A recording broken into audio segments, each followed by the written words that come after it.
Hey, you crazy cats! 42's live streams and videos are simply not available on vinyl.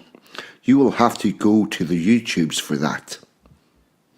So if you want content about British traditions and culture, cutting-edge social commentary from an unapologetically patriotic perspective, along with a side order of madness you simply will not find anywhere else, then this is the place for you. And to all those early adapters in the chat, don't forget to hit the notification bell. That's how you get the good stuff, and make sure you never miss a tasty treat. So with that being said and done, squeeze yourself in. Let's get into it. You know you want to.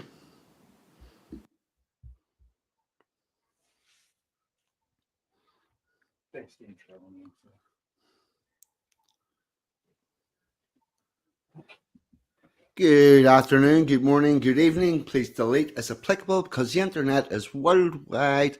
Time zones are still a thing, and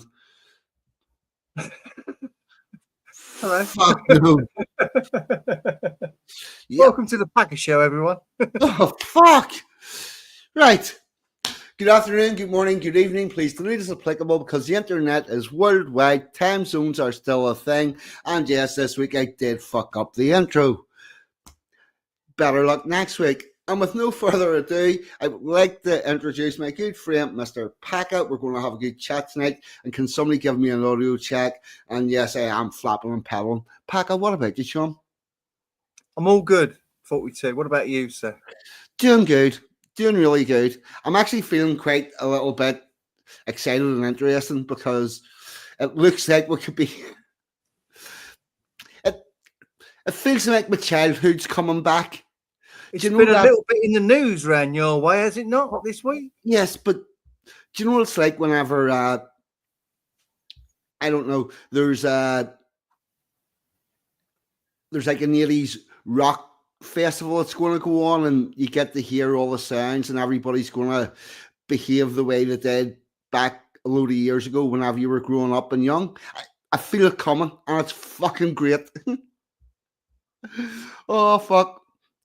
It's what a lot of people don't understand is that where I come from, rioting is many things.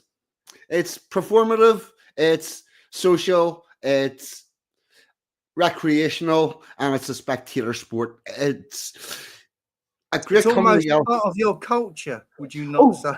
Yes, totally. It's cultural. It is. It's what we do. You know, Belfast, it's a riot. We're going to talk about quite a few periods of rioting the night that there has been, and try to wrap it up and give that a bit of context for what's currently going on. And we can have a think about whether we think things have got better or worse, and whether or not that the Romany gypsies just picked the wrong people to fuck about with.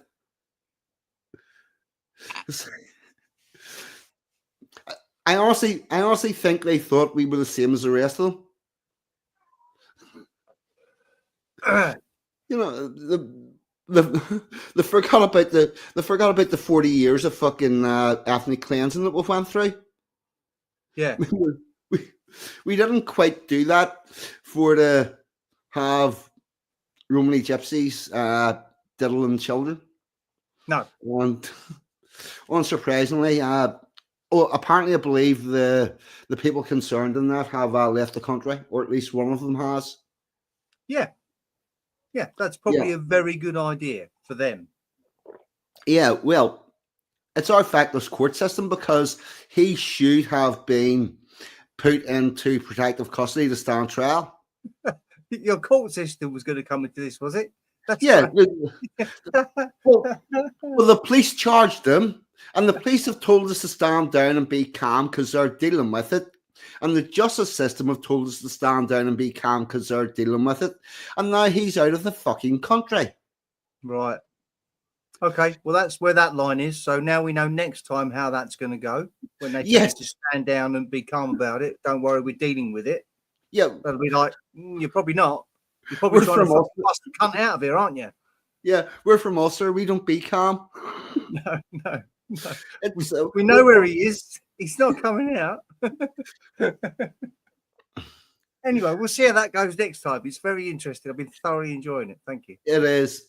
Well, what we're going to do, I'll let the cat out of the bag. We've got, I found a documentary of, it's actually a little expose into the society that I grew up in. It's a documentary into a group of people called the Tartan gangs. And this will become relevant because I'm going to play a bit and then ask Pakka about it and talk about it and see if any similarities with the childhood where he grew up. I'm thinking probably no. But at the heart of what the Tartan gangs did was they went out onto the street and just walked about and provided a presence. And then because they were doing that, there was obviously violence ensued and we're in a bit of a war zone and all of that. But this will give you an idea of what the society was like, the people like me grew up in. And by the way, the people you're seeing in this video, they're currently the 70 and 80-year-olds in Northern Ireland now. They're now granddad, aren't they? Yeah, these are the people whom you would be asking in a normal society to put some calm on and tell people to have restraint. And most of their opinions haven't changed. If anything, they've got a little bit harder line. So there's that. So with that, I'll pull this up and we'll start playing. I've managed to be a total divvy and mess up my links, but we've got it back. This is for, oh, by the way, you know that you can believe this because it was BBC. So also give you an idea about how differently BBC managed their interviews and stuff. Yeah, but this is not the BBC we know today. This is the BBC.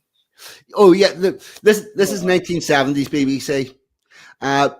I'm going to stop this and I'll tell you a couple of bits and pieces, extra stuff through it. Here we go. That's up.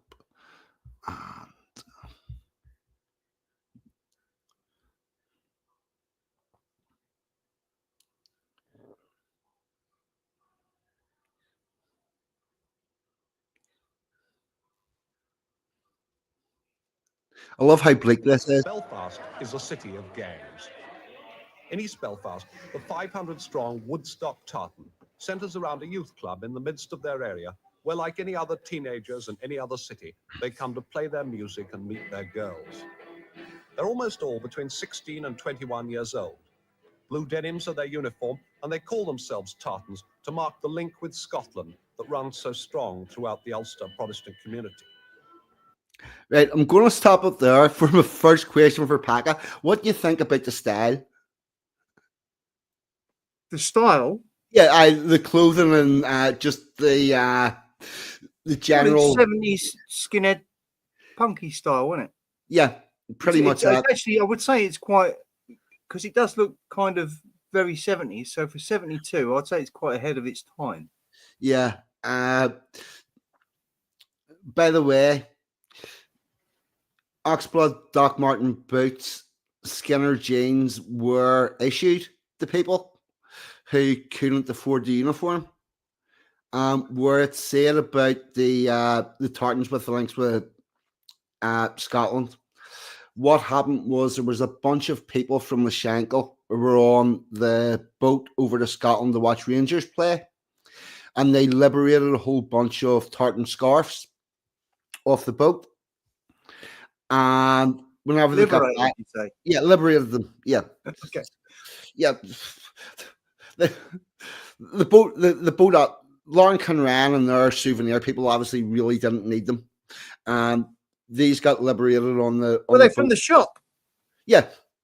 Oh, okay. Yes, they liberated them from the shop. Okay, well, then, fair enough then. Up the big man. Yeah, right. So, they then started wearing them as belts and became known as the tartan.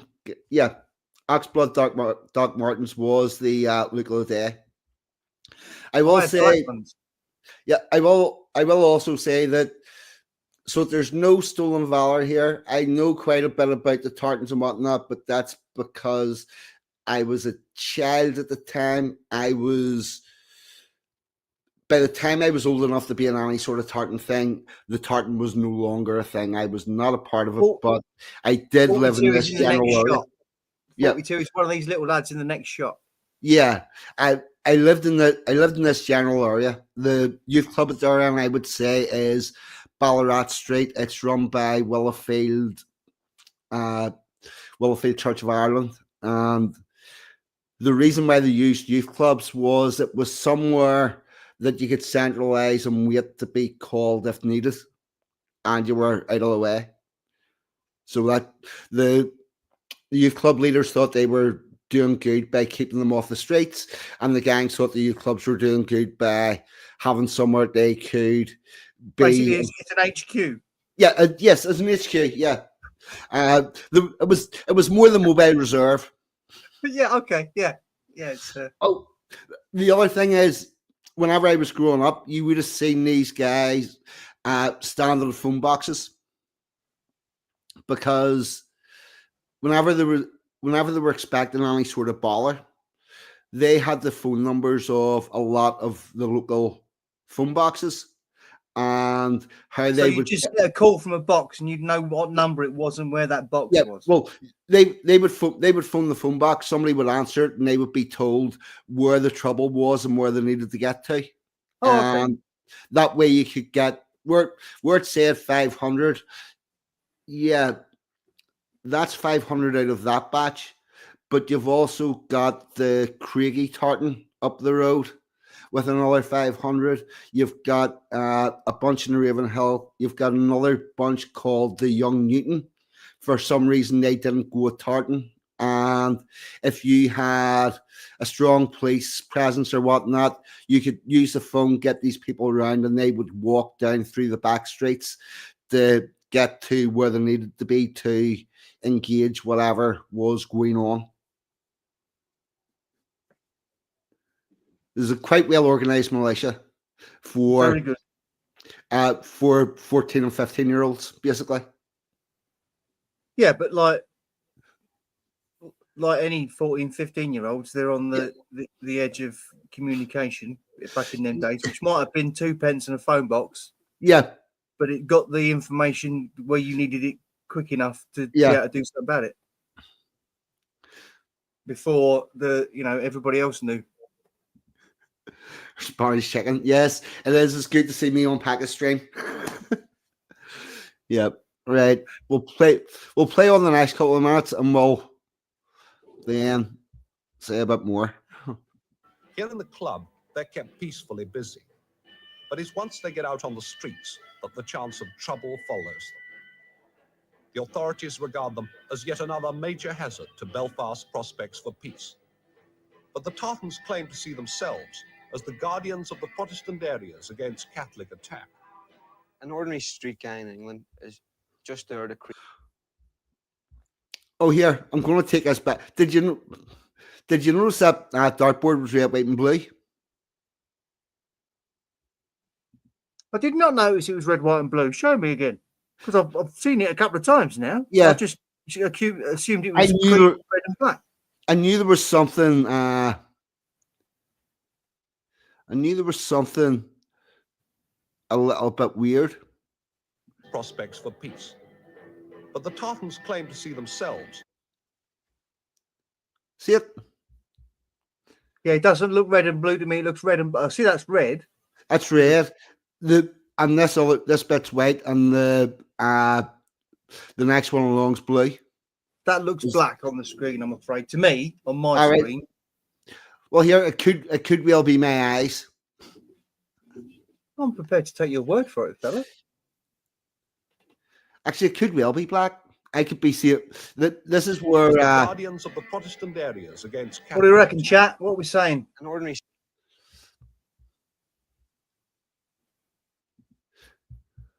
Devil Black. Well, It's a very wobbly dartboard. it was a very well used dartboard. I could see that. Fucking Yeah. hell. That's right. street gang in England is just there to create disturbances and vandalise, wreck property. We're there to defend our area against attacks by our IRA gangs. George and Harry are two young Tartans, like so many other people in the Belfast ghettos, unwilling to be identified. But they like to claim that their gangs have now become the defenders of their area against Catholic attack. And in the course of IRA gangs attacking our area, we have to put up barricades. And it's just unfortunate that somebody's car has to be used, or it has to be used. We have to keep them out any way we can. And try not to be owning that car. Here, Pakka, you're muted. You're muted, mate.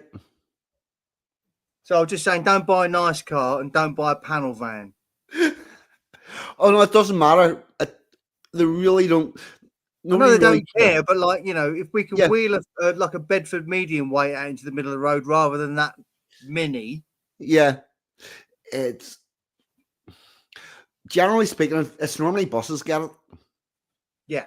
Yeah. Down around these places, you try to get the early bus home because the late bus might get burnt. It's been known to happen. And by any means we can. But there'll come a day when we'll not defend, because we're getting shot down now defending.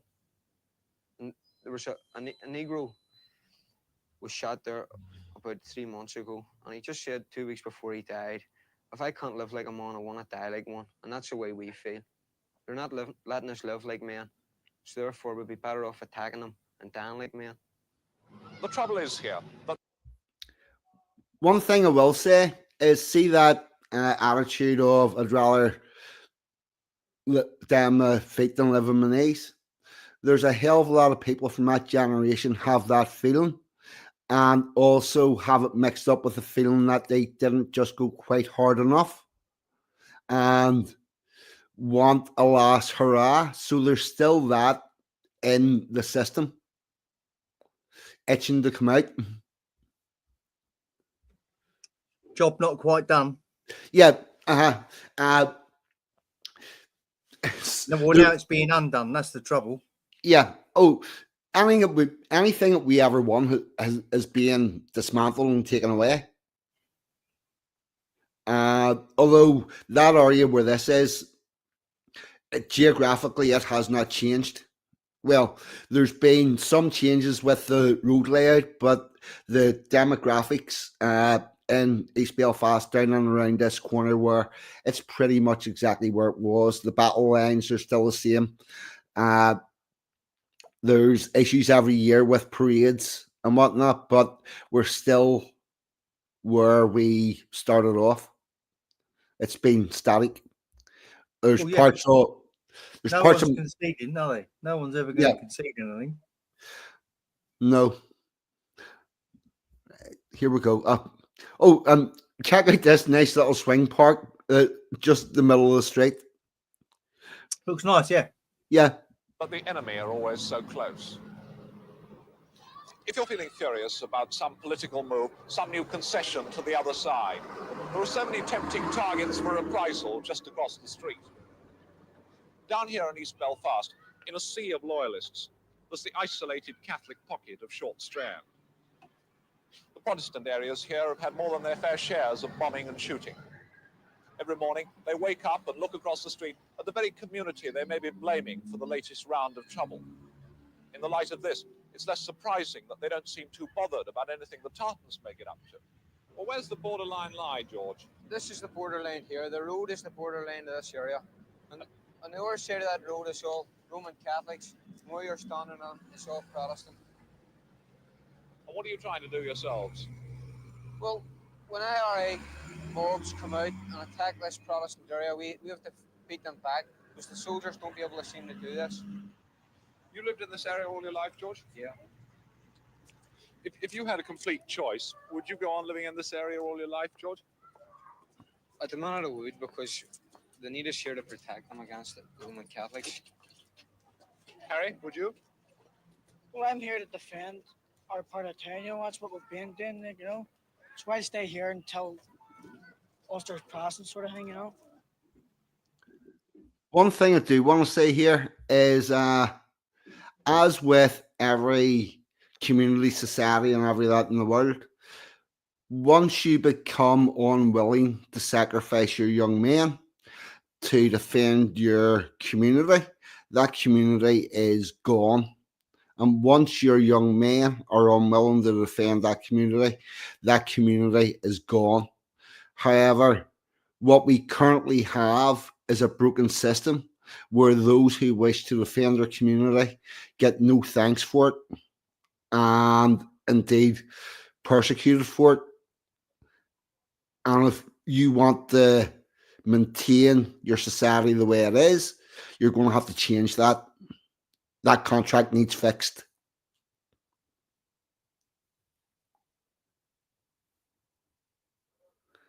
Thoughts, Mr. Pakka?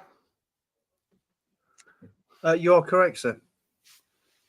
One of the two of us here lives in a society where we are prepared to let our children be molested and sit by and do little to nothing about it for decades. The other of us is not.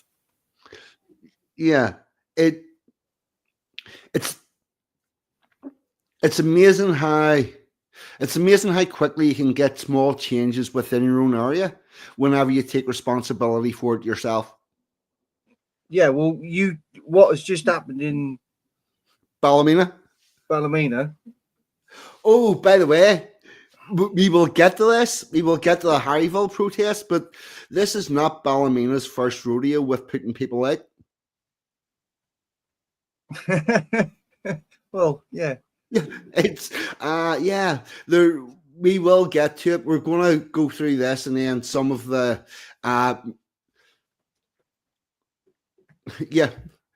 kneecapping was always for housebreaking and burglaries and stuff. This probably doesn't happen where you live too, Mr. Pakka, but No. see people that are known to be criminals, they currently get a text message and get told where they have to be to get their legs broke. And it's really a good idea for them to turn up, because if they have to go looking for you, they'll break your arms as well. Damn. Yeah.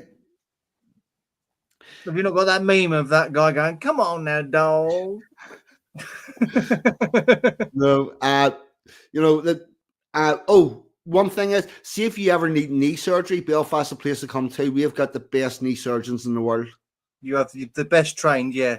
Yeah, they've had years and years of practice, and the best with gunshot wounds because they've dealt with so many. Here's the other thing. They keep all complaining that Northern Ireland, that out of the top 10 areas for DLA claims, that 9 of them are in Northern Ireland. And they're going, that's ridiculous, all those people that are claiming. But they forget that we spent 40 years shooting people in the legs. Of course, your fucking disabilities rates are going to be up. Yeah. There's a much higher percentage of your population not walking around due to the lack of kneecaps. Yeah. For a start, let's just go there. Yeah. Let's look at them figures. That's exactly it. That's why our DLA is right. Put this back on a little bit. The trouble is that in the ghettos, the Tartans are given every encouragement to believe everything they say about the respectability of their own activities. All the people who in any other... I'm going to take us back. I want you to hear that little bit again. Ghettos, the Tartans are given every encouragement to believe everything they say about the respectability of their own activities. All the people who in any other society might be trying to talk them out of trouble, in East Belfast seem to be backing them all the way. What do you think about the Here, Pakka, I remember whenever I was about 5 or 6, being in our little back street, and there was a couple of hundred of these guys all walked down through the street, pretty much perfect silence, and that was just them walking from one place down to another to go to fight. I don't know, would have been the police, the army, or the Catholics, take your pick. And they're walking down through it. You know, they see in films where the beleaguered armies marching off the war and the townspeople are looking at them going past. It was very much like that. And I can say that from that time, nobody was telling them to go home. Everywhere they, everywhere they passed, nobody was giving them any grief for what they were doing. Fair enough. From what I can tell so far, they're not doing anything wrong. In fact, when they're not doing what they're set up to do, they're just hanging around in the youth club. Yeah. Not doing a lot. Yeah, that's pretty much it. Right. So in an ideal society, where would you want all your 16 to 20-year-olds? Yeah. Hanging around in the youth club, not doing a lot. Yeah. The ideal, wouldn't it? Right, good. Here we Going well go. so far then. Tartans yourself? I think they're a great bunch of boys. Why are the police suddenly so unpopular here? Because in the old days, it used to be everybody wanting the police in and the army out. Police aren't unpopular here, just happened last... They turned on the Tartans after the Vanguard rally last Wednesday night for no reason at all. The boys weren't doing anything. What is it that makes the Tartans... I mean, there have always been street gangs in Belfast. What is it that makes the Tartans any different from any of the others? Better or These worse? are our If the Tartan boys. weren't in this area wouldn't be standing at all. These are our boys off tomorrow. That's what it The is. police turned on the Tartan. It wasn't them that started the rioting here at all. We depend on. See that wee kid with his tongue sticking out with a fucking that's a UDA hat he's on. He's a Stars fucking UDA hat on. That wasn't you then. No, that was not me. But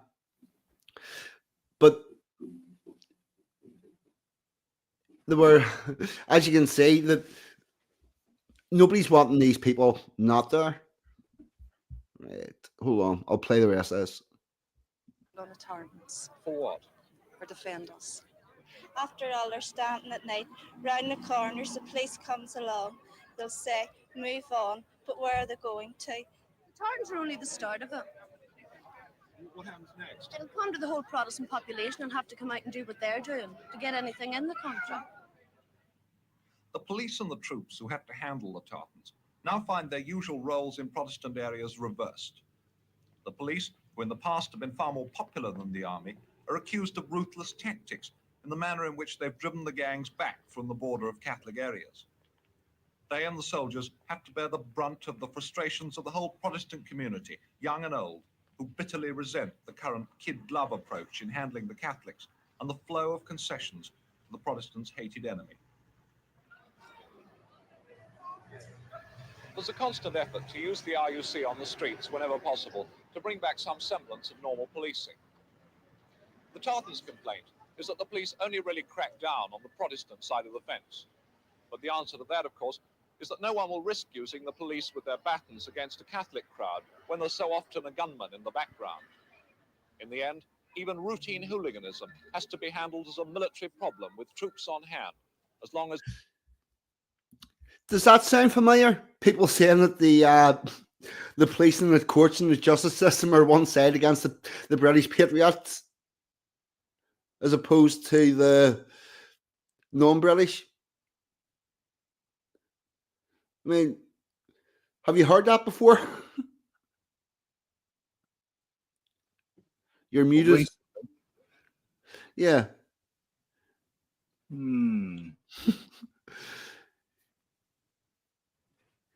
Yeah, and the police response to riots and protests and all totally different for one side than it is for the other. Well, but that's been cracking on like that for a long time. Yeah, but this is how far back it goes. It goes back to 1972 and here.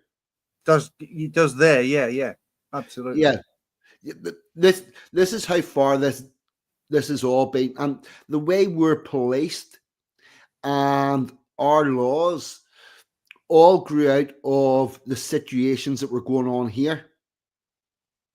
And then whenever they've got them through that they could beat us down, they then exported them across to the mainland as laws that were already on the books.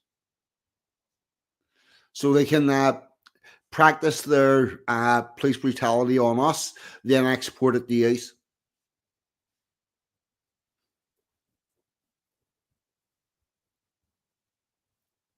Well, let's see.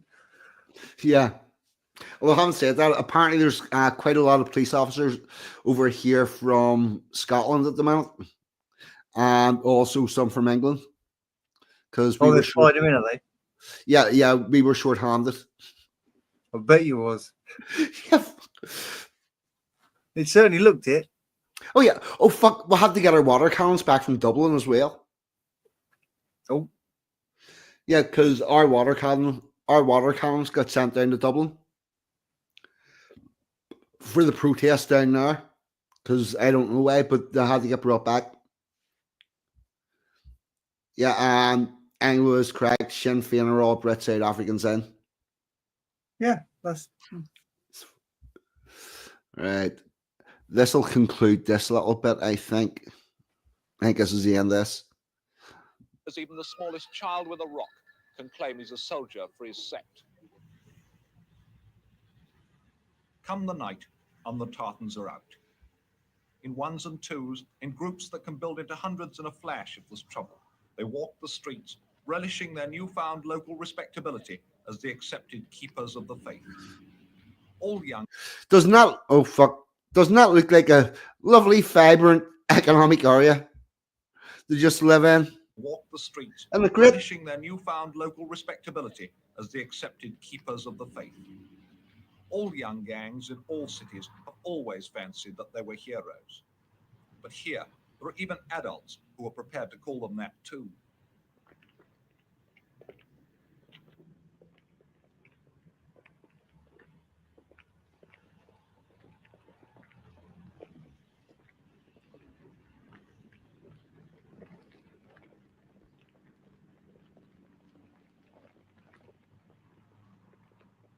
I think it'll end up in civil war, which is a thing that we don't want to happen, is a civil war.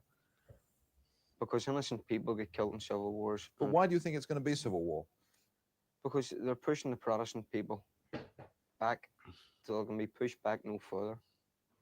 One of the worst problems on both sides of the fence in Ulster is that in the Belfast ghettos, you can get away with almost anything by using the blanket excuse that it's for the cause. The Tartans aren't really a bit more notable than the sort of street gangs you find in the slums of any English city. It's just that here, they've found an enemy their parents aren't too unhappy to see them fighting. The sort of social problems that cause juvenile delinquency anywhere else in the world, combined with a political frustration they can use to dignify their feuds and their boredom. And it's this false status that makes them the threat they are. Yep, that's it. That's the end of that documentary. very interesting. Yeah. So, like I said, these are the people, and this is a generation that's currently the grandmothers and grandfathers of everybody in Northern Ireland. They're going to be 70 to 80 years old. And there are people who are equally as bitter, or whatever you want to call it, on the Irish nationalist side. Yeah. And from then till now,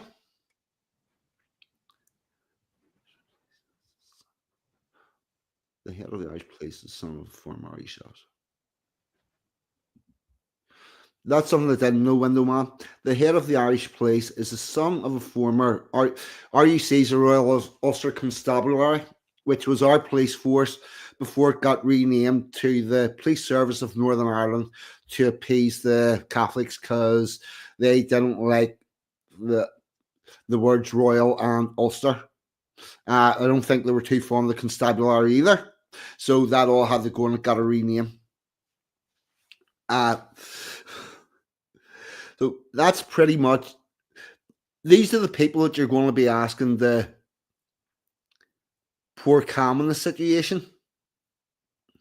And then we're going to have a look at some of the news clips from between then and now and see how peaceful it all. Oh, yes, there was other stuff. Where the fuck was that? Yeah, all sorts of that.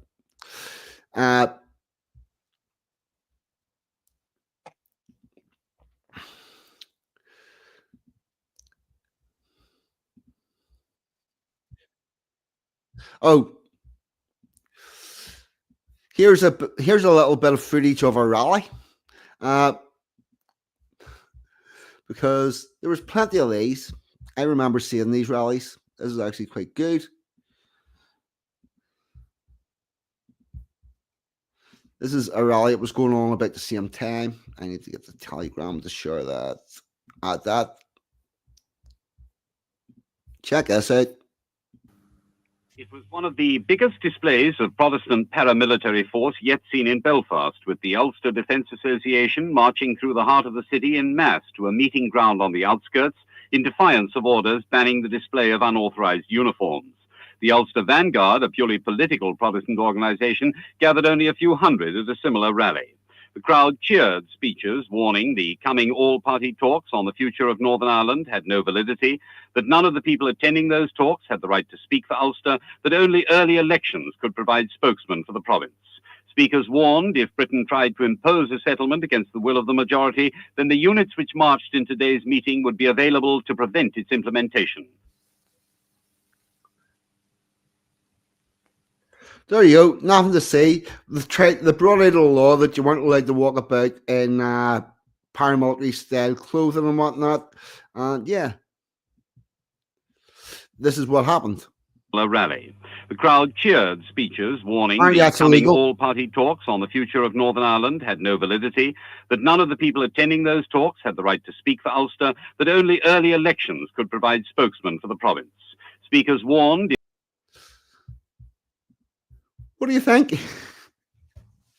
Yeah, they might as well try and stop you stacking up pallets and making huge bonfires. Crack on. What else are they going to say you can't do? I was out this afternoon and the local bonfire close to me is looking quite good. I'm going to be taking a trot round there on the 11th night and live stream that. Cool.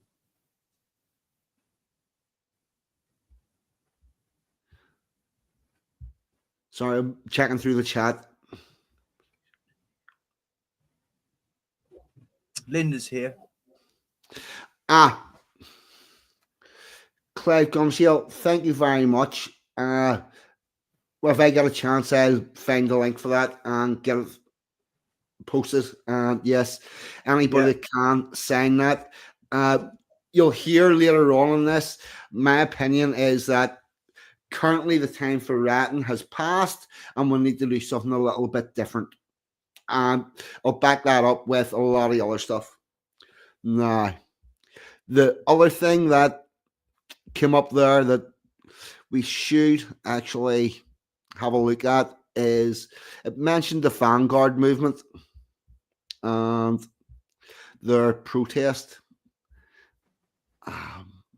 Yep.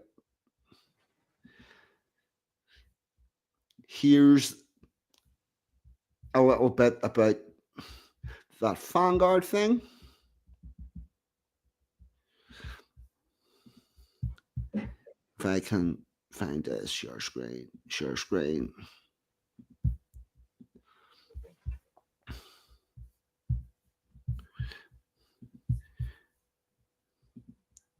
This is the poster that was widely circulated for that province-wide rally, Ormeau Park, Belfast, 2:30. Saturday 18th of March 1972, Unite for Ulster. That was done by the Vanguard Party. Province-wide rally, Ormeau Park, Belfast, or Unite for Ulster. Ulster Vanguard was launched on 9th of February, and an estimated 50,000 to 100,000 people attended this rally. In his speech at the rally, Vanguard leader William Craig, controversially, I don't think it's controversial at all, said, "If and when the politicians fail us, it may be our job to liquidate the enemy." Again,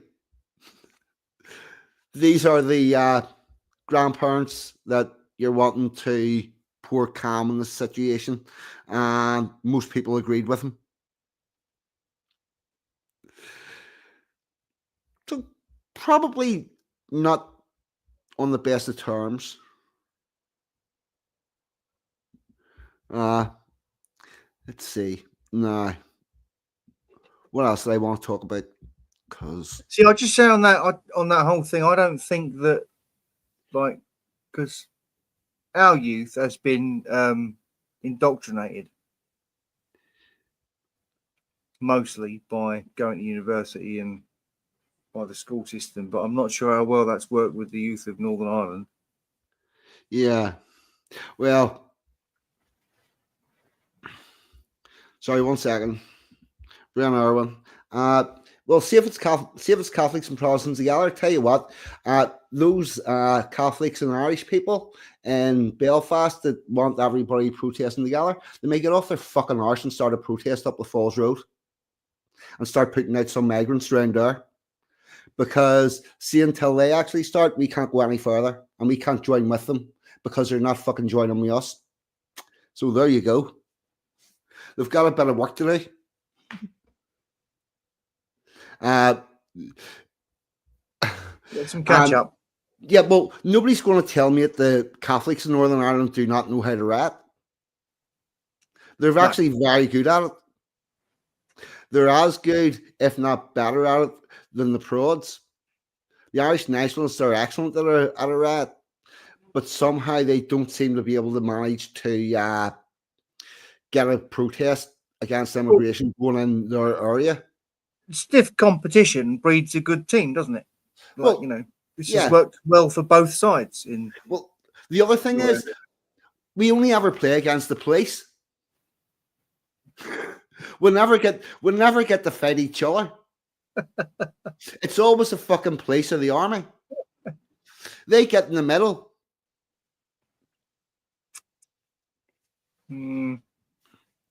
But the Irish Nationalists and the Catholics and all this about bringing the two communities together and we'll all protest against immigration.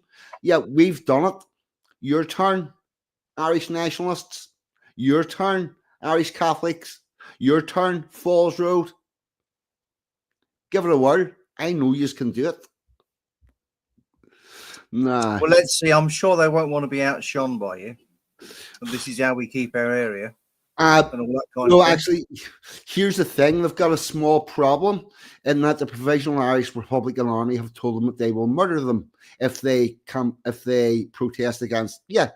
Provisional Irish Republican Army have told the Irish Catholics that they will be murdered if they do this.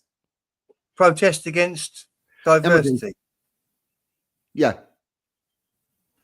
Fuck me. Have you any thing about this? Why? There's one of two things. Either they've been told they're not allowed to protest. Hang on. How do you think that's going to go with the general?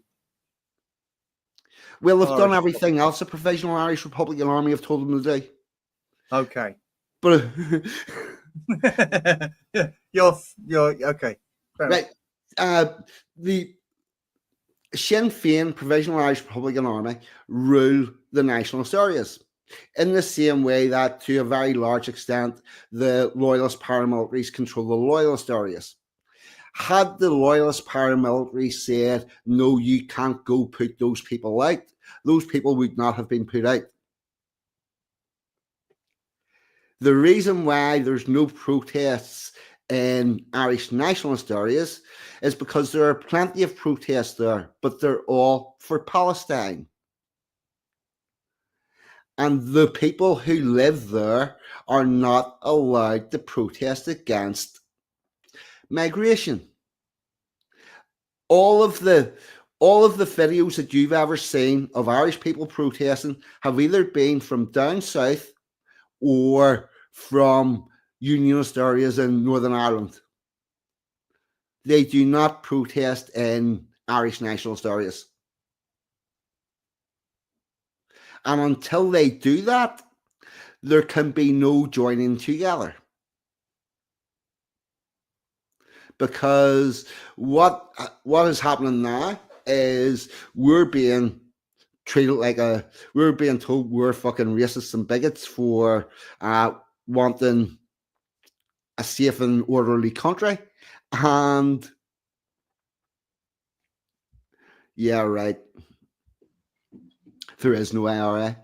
Fuck. Of course not. Well, No. Yeah. Well, which one? The real IRA, Ogna the Hearn, or whatever the fuck you call that. I can't believe it's not the IRA. The continuity IRA, the 32 county IRA. There's a whole fucking bunch of them. And I would say that the people that's still in control are the ones that's always been controlled, which is the Provisional Irish Republican Army, which controls Sinn Féin. Yeah, I can't believe it's not the IRA. I do like that one. Yeah. Left-wing Sinn Féin are not welcome here in Dublin. They have betrayed everyone who died during the conflict. They betrayed everybody. That's how you should fucking feel about it. Yeah. Please, Republic of Ireland, wake up and realise that Sinn Féin are indeed Marxists and not Irish nationalists, and that they have used you as a tool. The one thing that may come out of this is that it's going to force a choice between the Irish nationalists, particularly down south in Ireland, about what side they're actually on. And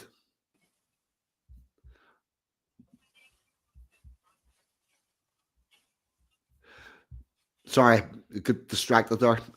It's gonna force a choice and a decision, possibly an Irish civil war, whenever the Irish decide if they want to be Irish nationalists or Marxists, want to be all for the Irish or all for everyone. To be totally clear, I'd be very happy with a very nationalist Ireland cordoned off in its border in Ireland, allowing me to live my life, and us both getting rid of all the immigrants together. But I don't think that's going to happen, because it's going to take a shit ton of movement from the Irish nationalists to make that happen. Well, try and remember that no actual people anywhere want this. Normal people, their ruling class, their parties may want this. I mean, from the outside, fuck me, it looks like Britain wants this so bad, doesn't it? I mean, from the rest of the world, we must look like we're fucking bent over, clutching our ankles. Right. Now, I'm going to show you a bit of a news clip from 1998. Right. So that was the 70s. I'm going to skip the 80s because we're short of time. I'm going to show you a bit of a news clip from 1998. And tell me, can you see a pattern? Fuck, hold on. I'm getting worse with this.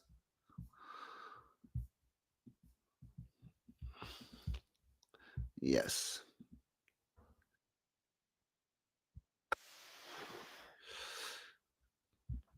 This is Portadown, where it kicked off the other day as well. Share screen. Check this out.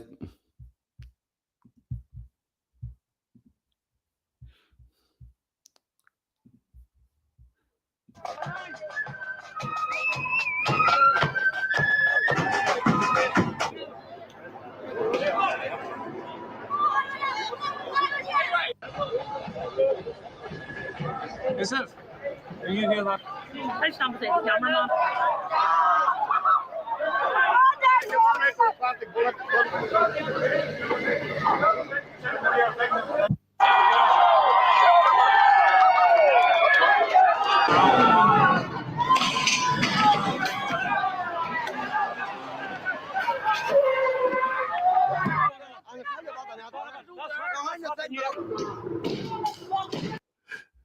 Yeah, so there we go. There's a bit of Drumcree in 98. Can I just say, yeah, can I just say, for a comedic intervention at this moment, right? Once upon a time in the world, there was a time when 80% of the world's population, the first vehicle they saw was a Land Rover. Yes. There's still one place in the world where this is true. Yes. Carry on. Yep. So that was 1998, and then we're going to jump to 2000.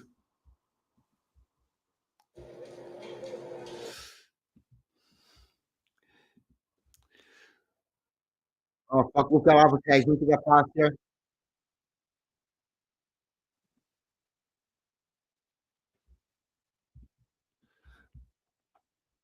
It's actually quite the good one.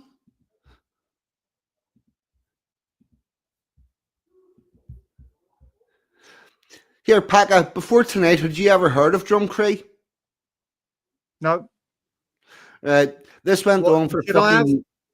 Well, it went on for... Well, still going on, but it was very big for a couple of years. It was apparently fucking news right across Britain. Well, I don't remember it. Yeah. Oh, no. To be totally honest with you, I didn't expect you to. But here we go. This is a little clip from then.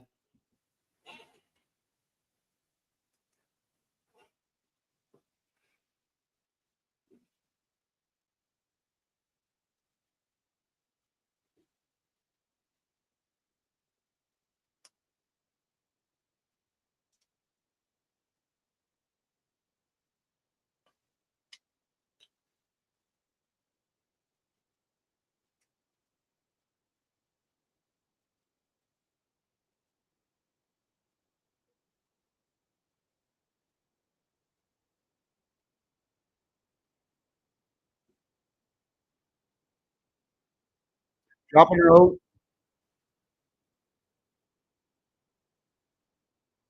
You what, mate?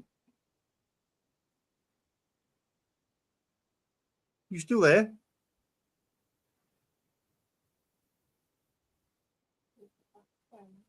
I think it might just be me, everybody. Oh, shit! Was that supposed to be playing? Yes, it was. I'm a violence, fucking the British dick. Army Try again. On Wednesday and erected a... I'm an absolute dick. I thought that was playing. Right, here we go. This is about 2 years after the previous one. You will see the repetitive nature of this. Fuck. Violence in Belfast escalated during a second night of unrest by hardline Protestants. In this street in North Belfast, youth set up burning barricades and threw missiles at police. Women and children were caught in the crossfire, and only pleas for a brief halt in the Something about that smell allowed of them to return to their homes. rubber, petrol, and sugar. It was only after a lengthy standoff that police eventually broke down the barricades. Elsewhere in Belfast, police encountered more violence. Policemen were attacked with petrol bombs. One officer was in flames before quick-thinking colleagues put them out. Meanwhile, in Portadown, several hundred Protestants confronted rows of riot police blocking the way towards the Catholic area in Garbackley Road. Police retaliated with water cannon, the first time in over 30 years they've been used in the troubled province. One doused the lead ranks of rioters with the intention of forcing them back up the hill towards the church. Following the violence, the British Army moved into Drumcree on Wednesday and erected a huge steel barrier to protect police. The fence was inspected by the Chief of the British Army, General Sir Mike Jackson. I'm just here to have a look at the arrangements. A lot of soldiers from my command have come out here to reinforce, and I'm just having a look round and seeing the soldiers. Despite pleas from political leaders to end the violence, the Orangemen are calling on their supporters to continue the protests. An industrial plant is a complex system with Loctite. Right. So that was the Drumcree protest. They went on for around about 5 years. You could book in summer riots every year. You honestly could. And also, if you were flying to America, you needed to book an airport hotel and stay there the night before, because quite often, whenever there's a flight going to America, the road to the airport was cut and people couldn't get in until the plane went out empty. That went on 5 summers in a row. The cause of this was in a place called Portadown.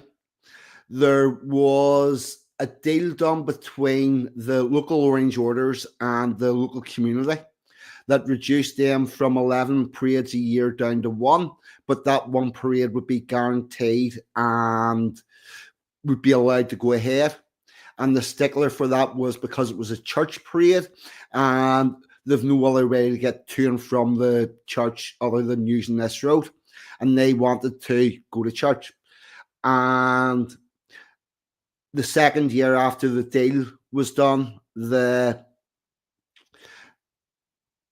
decided to oppose the parade, and it got forced down for a number of years. Then it got stopped, and that's what caused those riots for around about 5 years in a row.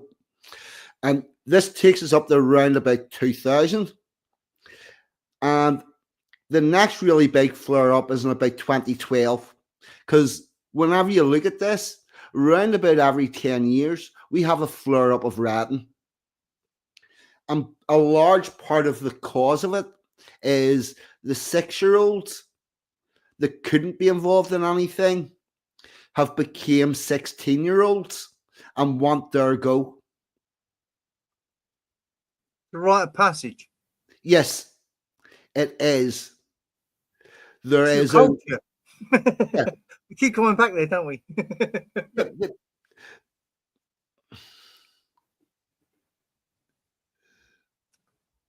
It's been going on for a very long time. It is. You could argue that it's cultural, I think. I know it's a dumb argument, but... Oh, hold on.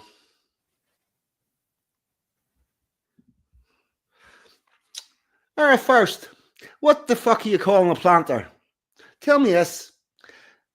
Do you ever wonder why Ireland has got archaeology that goes back 7,000 years and you only arrived 3? Do you ever wonder that?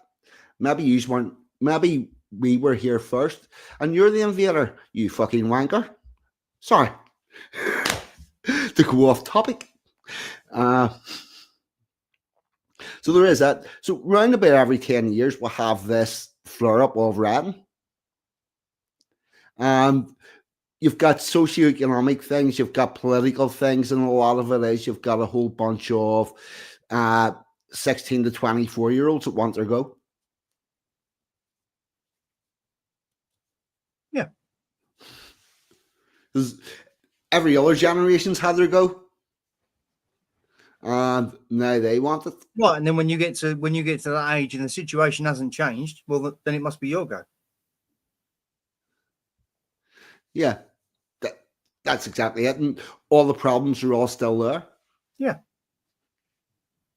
And now we've got this other thing coming in with immigration. And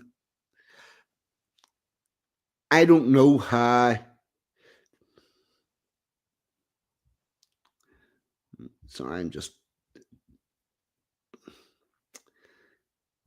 Yeah, that's the one. Sorry, I'm just removing some Fenians.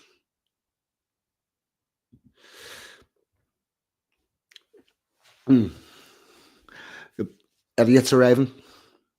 It must be the title.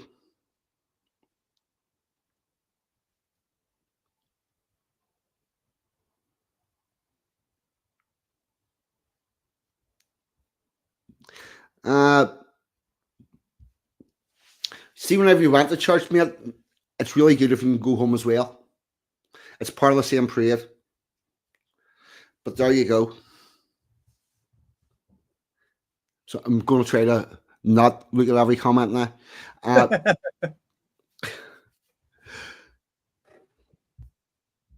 And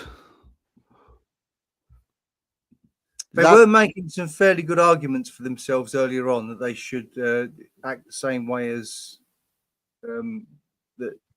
the British contingent of Irelanders acted in this situation, and then they should. I agree with them, and I'm not going to argue with them like you will, because I don't fucking know. Yeah, I would love to have seen these protests spread to every area of Northern Ireland, and then every area of Great Britain, the United Kingdom, Great Britain and Ireland. We had, actually, I'll fire this up now, because why not?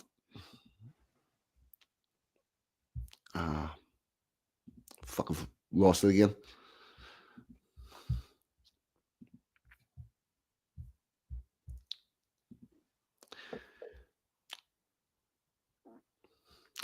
This is the only bit of video I'm really going to show of the Ballymena stuff. But I'm going to put this up. This here, it's been seen around the world, I'm pretty sure.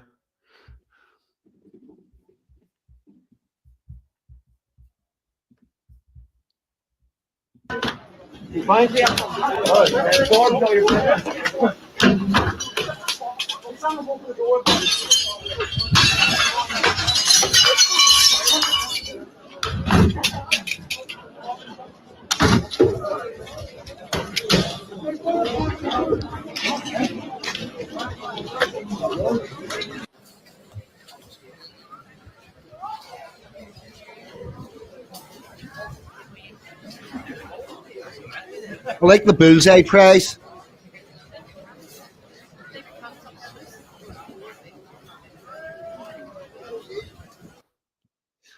I think once you've got to that far and done that house and done that street, actually, because there was a lot of problems all coming from that street, I think at that point you're done with the violence. I think that you no longer need to continue with it. And all you need to do is fill your street with happy people that are just out for a dander. And honestly, hear me out.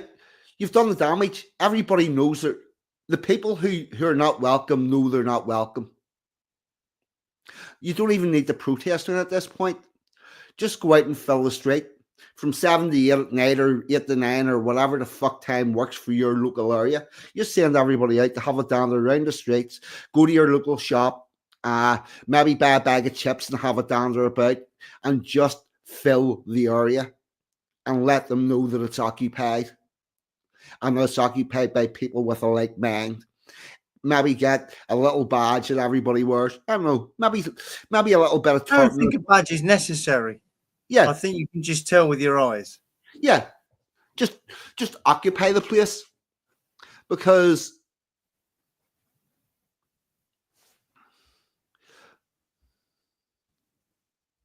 not 100% sure it was the wrong house. Part of the thing is there was more than one person needed put out at that time.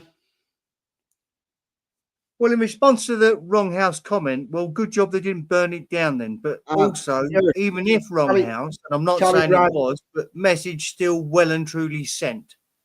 Charlie Rat, that house burning went both ways in North Belfast, in South Belfast.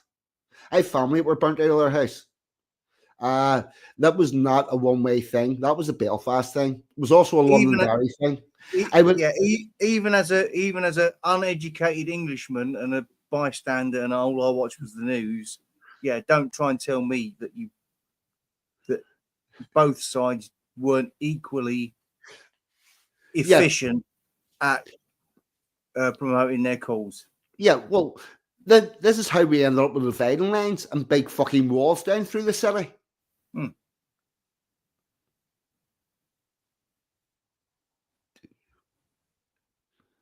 Yeah, even if it was the other side that were the first ones to burn other people out of their homes, don't tell me you didn't look at it and go, "That's a good idea. That will we'll do that." That'll work. Yeah, I haven't seen.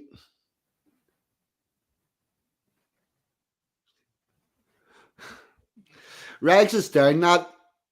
In that case, even as an uneducated Englishman, I'm all for it. Yeah. Apparently, those houses belong to landlords taking government money to house illegals. Excellent. Well, then I'll pay to have them houses done up once they've been burnt out. Yeah. Oh, here, Regs. While you're on, the other thing I want to talk about is Harville.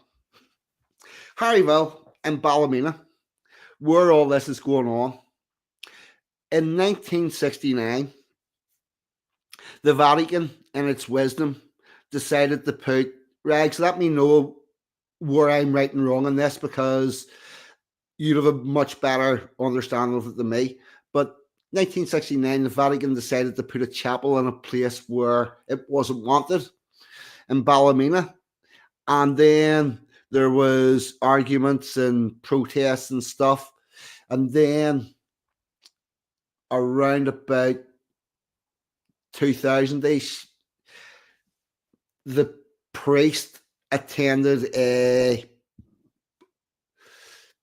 protest about people going to a church parade in Dunloy, and then people in Ballymena protested that chapel, and now it's not there anymore, is the bottom line of it. So this is the same area that they've put all these Roman people into. They've already got rid of a fucking Catholic church, but they thought the Romans were going to stay. And the Harville protests were quite a big thing for about 4 or 5 years. And the church pulled out in 2017 or thereabouts. But now I'm just going to clarify, because I think I've done my research on this. But so Romany gypsies are Indians originally who settled in Romania for a fair length of time and then gypsied out from there. So they speak Romanian, but they look more Indian. Oh, they don't look like Romanians? No, they are Romani. Yeah, Like, they're people are hearing like the press is telling people that they're Romanians because they're fucking dirty smear merchants, as we all know. Here, Charlie Rat, that was not a mixed area. That was a unionist area that those people got put out of. Charlie Rat's complaining about people getting put out of houses in Yule Park whenever they only moved in there to complain about the people that lived there. So, go figure. Yeah, Spanish Chicken says only centuries. I'm assuming you're referring to the length of time that they were in Romania. That's fair enough, but their culture is not Romanian, are they? They kept their culture. They have their own separate culture. They're not Romanians. Like, don't do that. I realise that anybody lands in England and fucking puts a foot on the ground is fucking British. But that's not really how the world works, is it? Yeah, no, it's not. It doesn't really work like that. The Romanis are... I don't even think they class themselves as Romanian either. No, I think why would no, they the Romanians certainly don't, I bet.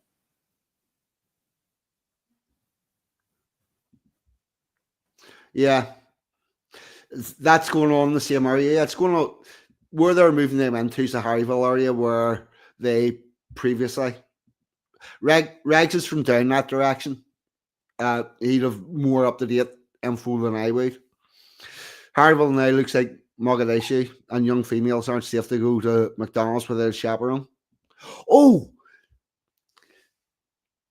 Do you know what the new fashion accessory is in Paris for young ladies? Go on. A pig on a lead.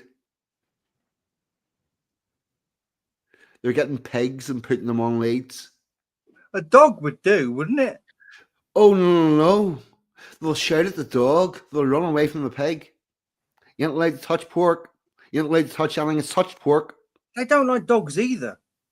I know that they don't like dogs, but the fact that she's touched the pig means she's halal too. Oh. So now we know exactly what Lady Gaga was doing. We know what that was all about. We can call her out on that now and get her cancelled. Yeah. If you put pork on a halal shelf on a supermarket, they have to clear the whole shelf. They have to clean that whole shelf before anything can go back on. Anything that is pork or has touched pork is halal. So if she's got a lump of pork on the end of her lead, she's halal.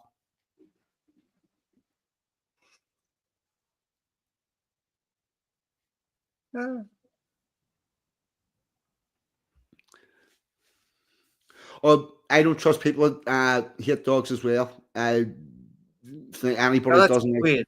But and it's not, and it isn't just a certain religion. It's all of that subcontinent, shall we say?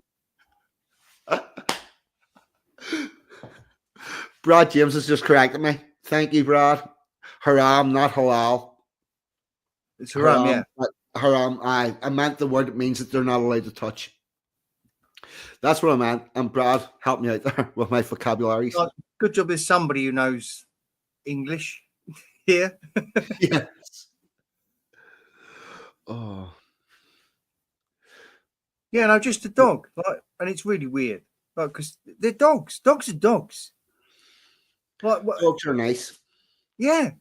Why don't, unless you've had a bad experience, and I get that you can have, as a child, but dogs are dogs, and 99.9% of all the dogs you will ever meet in this great nation of ours will be fucking lovely.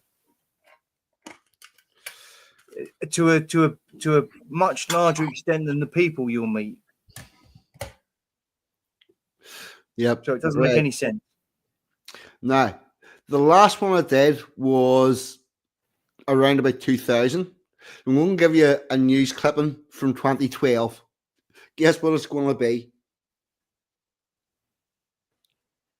More rioting in Belfast on the 10-year cycle. But one thing I will say is, whenever you watch this news clip, look out for... Actually, we'll do harmony, melody, and rhyme first. So it's in your head. And see if you can... In the news clip, see if you can see any of the places. Because it's in there. We'll have a music... See what you've pilfered? What? See what you've pilfered? Is that what you're saying? Yeah. Yes, well, no, some of it's not mine, and some of it's on the road from before the murals were updated. It was the video we're seeing. Yep, the video we're seeing is that some of it's on that same bit of road, and there's a bit of it is directly pilfered, not from their footage, but from Channel 5's because it was a better thing for me. But here we go. We'll go with a bit of harmony, melody, and rhyme.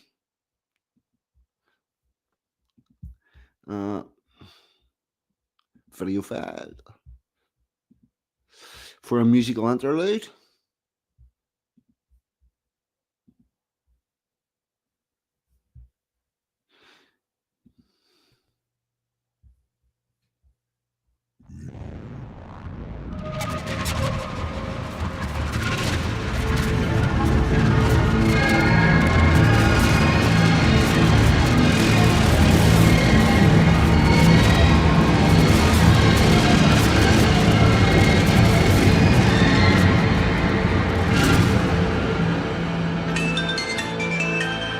Hello, this is 42 speaking.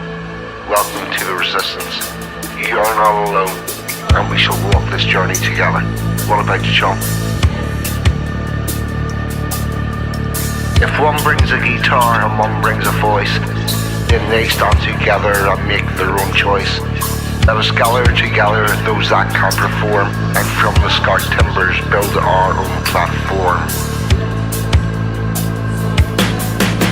For from that grand house they tried to burn down, there's gold in the ashes if you look around.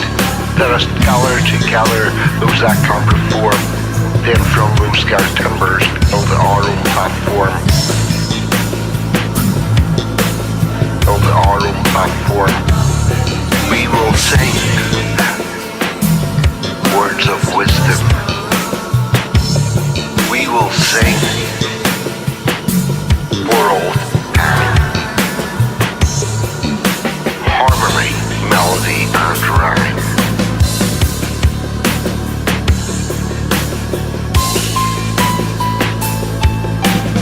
We descended from minstrels in old days of yore.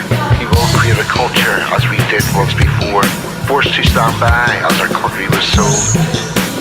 Did you really think we'd leave that story untold? So one brings a guitar and one brings a voice, then they stand together and make their own choice. They have seen the future, the way forward is clear. Among us still stands a modern day Shakespeare. They have seen the future, the way forward is clear. Among us still stands a modern day Shakespeare.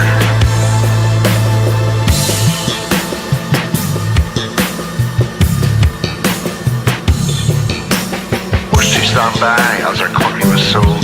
Did you really think we'd leave that story untold? We will sing words of wisdom. We will sing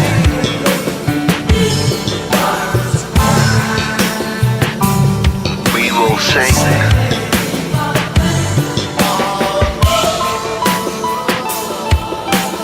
harmony, melody, rhyme. Harmony, melody, and rhyme.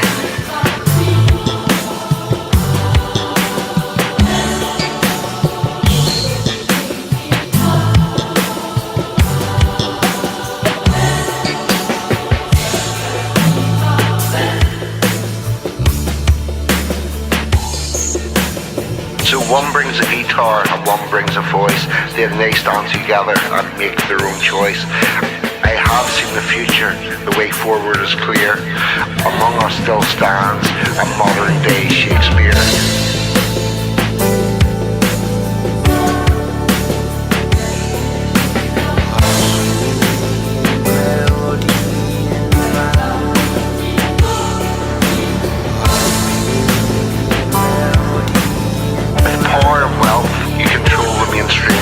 Never realized you could not kill a dream.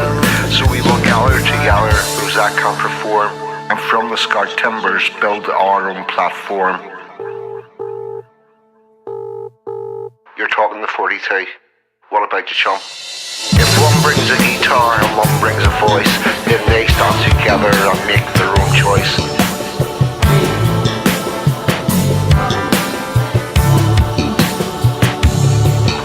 Sing words of wisdom, we will sing for all time. We will sing for our people, harmony, melody, and rhyme.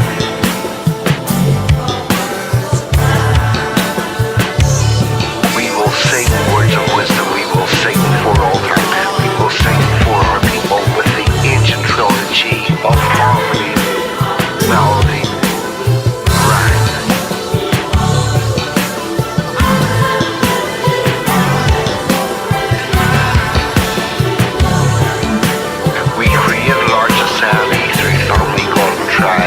The God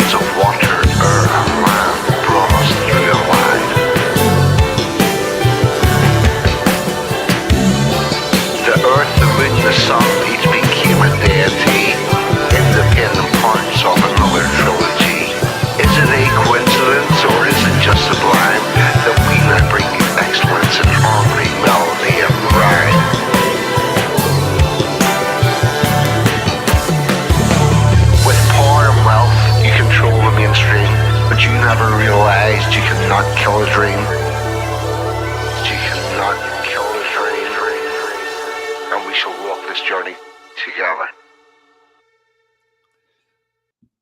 There we go. Fuck's sake. Yeah, there we go. As I fucking try to remember how to get us back on. So no one could hear you swearing under your breath.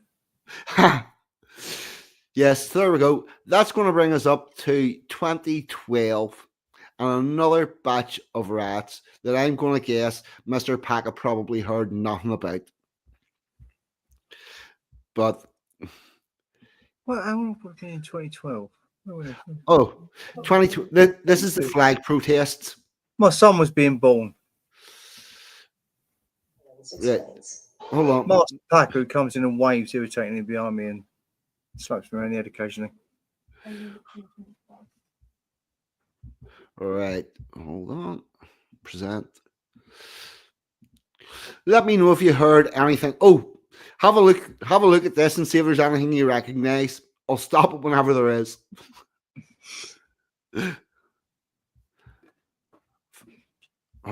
Right. I'll actually remember to put it on the stage as well. Always helps. Explains. For all the successes of Northern Ireland's peace process, sectarian anger still simmers. In the latest upsurge of over a month of violence, Protestants and police clashed on the streets of Belfast. Did you see the bit with the police?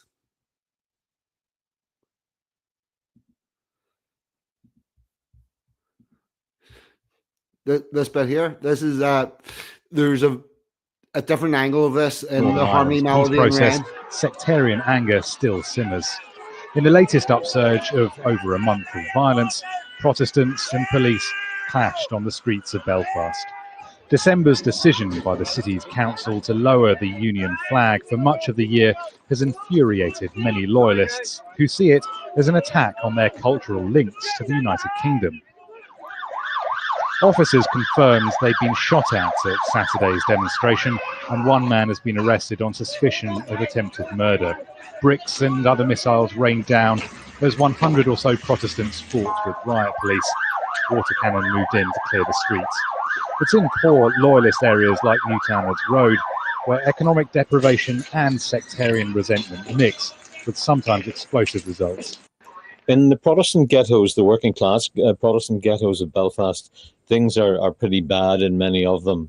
High unemployment, a sense that politics are going against them, a sense that Catholics are their rivals and that Catholics are doing rather well out of the new administration we've had going here for 7 or 8 years. A sense really that they're being left behind by the peace process and that they haven't got a benefit from it. Protestant politicians have condemned the violence, mindful that it damages Northern Ireland's international reputation as it struggles to attract investment. This level of street unrest is a far cry from the deadly conflict that paralysed this region for decades, but memories of that bloodshed are still fresh for many who live in this region, and most would rather it stayed in the past. Rory Challens, Al Jazeera. That's all in down around that area where the murals are from the Harmony Melody and Rhyme video. That's the same area that all those riots were, which is in 2012. Went on 2012, 2013, 2014, and a little bit into 2015. Again, yearly, flare up in July with all sorts of stuff. But yous in England were never showing any of that, so you weren't? Not really? I don't remember, no. But no. I think I was still watching mainstream media then. I don't really remember it, no. No. Braggs has got an answer for you, though. Did you see that 50,000 march in Belfast? Yeah. It was there. You probably would get the 50,000 if you counted all the individual marches and parades and whatnot, but it was definitely not 50,000 out every week. These were protests that happened every Saturday. There was probably around about 2,000 to 3,000 people at it every week. There's still a very small protest at City Hall every Saturday. at 12 o'clock and this was because they took the Union banner down from City Hall, and you only fly it 18 days a year now because apparently it's offensive. And these were the riots that came after it. But it also ran into the problem at Tweedale Avenue with the parade getting up past Ardoyne, which was a major riot for another 3 to 4 years. So, see the riots we're now seeing. What I've been trying to get across is, at the minute, they're not abnormal.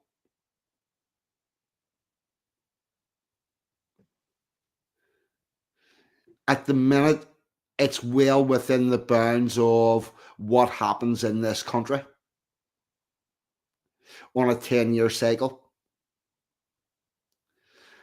And the other big question I have is, like,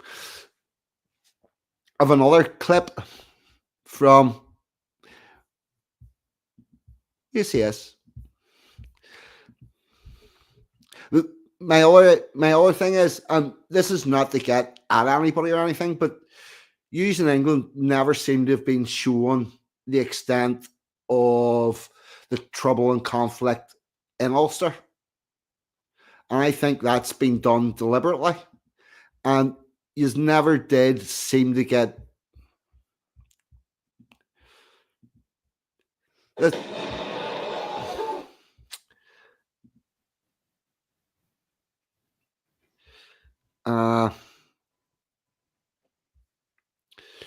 This here is from 2022. Share screen. This is a bit of mainly recreational rioting. Happened in 2021, 2022, only a couple of years ago.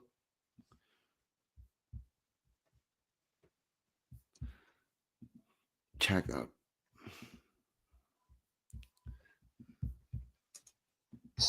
Is on fire. A gate in the peace line between Catholic and Protestant neighbourhoods in Lanark Way, West Belfast last night.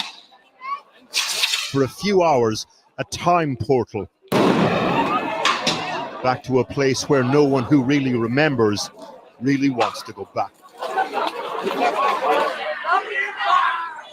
The trouble started at about 5 p.m. in the Loyalist Shankill Road end. Hundreds of mainly young people started showing up. Then a flashpoint. The driver of a bus was ordered to get out.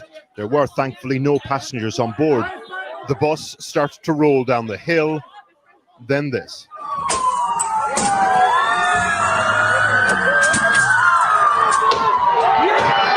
The crowd then turned on the police. 8 officers were injured in yesterday's disturbance. A total of 55 PSNI officers have now been injured in 6 nights of sporadic localised disquiet in Northern Ireland. So we're here on the Shankill Road. It's about 10 o'clock at night. This is what's left of that bus. Just at the end of this road to our left is Lanark Gate, one of the gates on the peace line. There are about 300 or 400 young people down there. They are throwing petrol bombs up over the wall into the Catholic Republican community on the other side. On the Springfield Road end, crowds also in their hundreds returned rocks and masonry. The gate at Lanark Way normally closes at 10 p.m. Yesterday it was closed earlier, but then prized open. Just to give you an insight into the sort of complexity around policing in Northern Ireland, while that gate remains open, it was like broken open a few hours ago. Police tried to lock it up, but petrol bombs came over the gate and stopped them from doing that. Later today, I imagine the police will arrive. They'll try to bolt up the gate again. Once that happens, things will start to die down and people will disperse. In the crowd last night, Jerry Kelly, Sinn Féin spokesperson for policing and justice. So how do we move through this? There are issues outside of policing, of course, and they need to be resolved. Now, this cunt who's there for policing and justice, his claim to fame is he shot a prison officer in the face in the middle of breaking out of fucking the Maze prison. This fucker's a murderer. As well, and we're politicians, and together we need to resolve it. But the place to do that is up in the Assembly. It's not to bring people out onto the street and then face what we've faced here for a number of hours here. And there's now, if you watch social media, there's a number of protests which have been planned for Friday and for the next number of days. We do not want another hot summer. The forecast for a Belfast hot summer is not looking good. There's real anger in sections of the community that there's been no consequences for Sinn Féin's leadership after attending an IRA funeral last year, appearing to breach COVID restrictions. There's been calls for the Chief Constable of the PSNI to resign. There's been local criminal groups stirring up trouble as well. Today, the Northern Irish Assembly was recalled. I'm cutting that there because it's all just politics from there. There's nothing really of over interest. But there's a riot from a couple of years ago that yous in England were never shown. And also, we're being told that there was some mad form of peace that has broken out between Unionists and Nationalists, and you all want to get together and fight the immigrants. And I find it all very fucking confusing because where I live, nothing has changed in the dynamics between the Unionists and the Nationalists.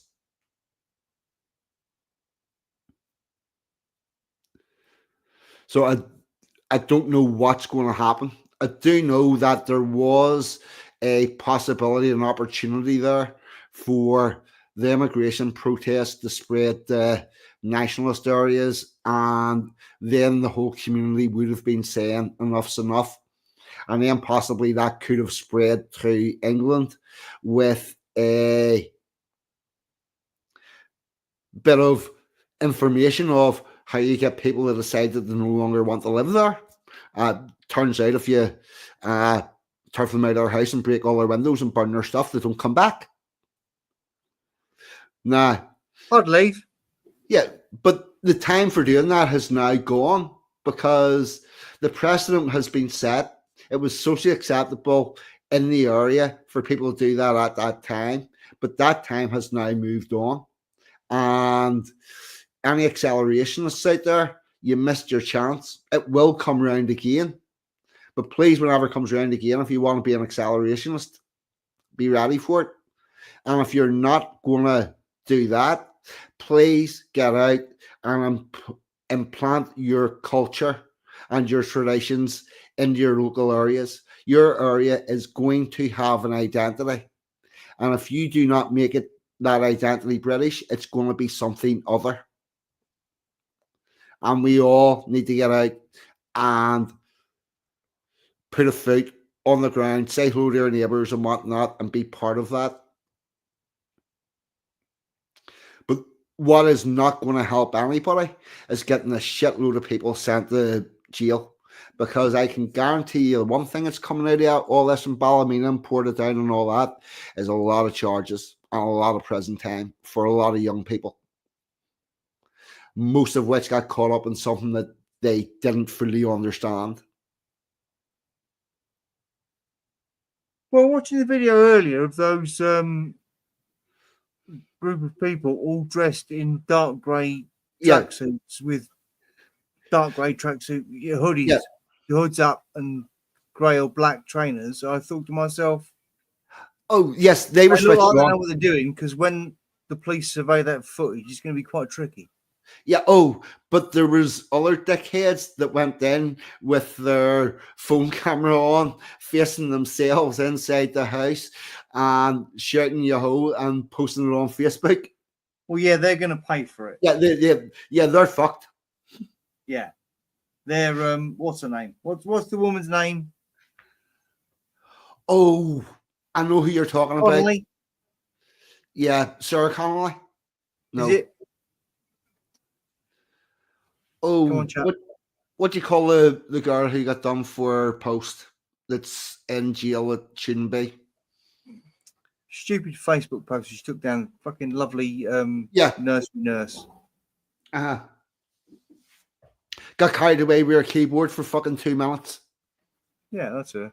And I honestly don't think that what she put was that bad. No. I don't. No. Taking into consideration who she was and what's happened to her in her life and how she is and how she behaves and what she does for a living and what people think of her, like, she's not a fucking racist. You cannot convince me in any way, shape, or form that she ever is or was. I don't. Look. Lucy Connolly, Brad James is there again. Oh, Rag's there as well. Yep. I think what's happening. I don't think people have suddenly became racist. I think there's something very different going on. Yeah. See, I'm not racist. Like, I always say this. I am not. I grew up in Ilford in the 70s. Okay. Loads of my friends were Indians and Pakistanis and black. Didn't matter. I'm just not. Like, it isn't about that. It's about my country. It's about my culture. What is what I'm saying? What is not going to help anybody is a lot of people going out and getting police records. So please, for the love of God, realize that the time for fighting is not now. I have grew up with riots. I knew nothing, only riots all my life. I've never been a big rioter, but oh, fuck! Do you want to hear something funny? I'm having a conversation with the MG, the wonderful, kind, compassionate MG, the other day, and I said, MG. Yeah, and I said totally normally, "Oh, do you want to go to the riots?" because it's like I can see it; they're going to be coming. Oh, I can practically smell the petrol and sugar. It's Mark Shell. I'll come back. Give us 1 second. The riots are quite. Riots and protests are quite interesting, and provided you know what you're doing and you're not there to get into any trouble, you're there to actually be peaceful. You can go, you can watch everything, and you can come home again, and it's all totally fine. It's very social. You get to meet people you haven't seen in a while. It's a good bit of chit chat. Yeah, you do. You fucking go to a local chippy, get yourself a bag of chips. It's good. It's fun. That's what I grew up with, and from someone who grew up with that and understands the tactics and understands the leverage and all of that, I'm telling you, now is not the time to be getting a police record. Do not go out rioting. I want everybody to take that away with them. It's not going to do you any good. The Royal Army. You feed their propaganda. Yeah. You do a much better job just filling the street. Don't even call it a protest. Everybody in that local area, that local street, decide that local block, decide they're going to get their fitness on and go for a wee trot round the block and mark out their. No, they're not marking out their area. They're just going for a little walk every night at 7 o'clock as a community. It's great. That's your only way forward with this. You've made your point. Everybody knows who's welcome. Everybody knows who's not. The only way that you mess that up now is you leave the streets empty for them. Let them know that you're there. Let them know that the street's occupied. It's not an empty ground that you can just come out and take over. I would also say if the time ever does come again, you want to start with the street at the edge. One street at a time. Belfast.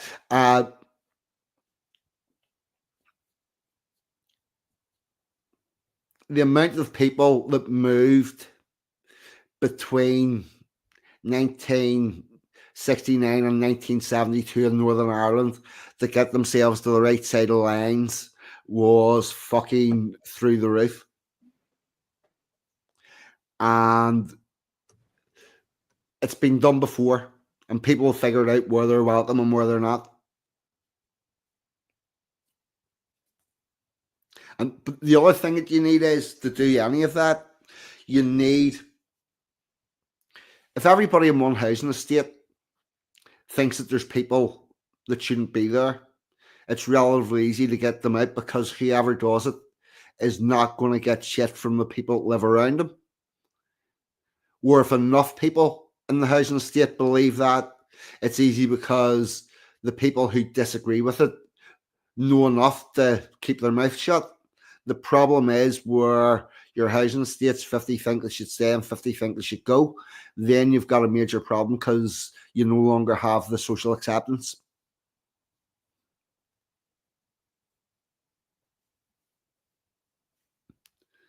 And that's how you end up with a Belfast with nice walls around your city to keep everybody in their own wee bit.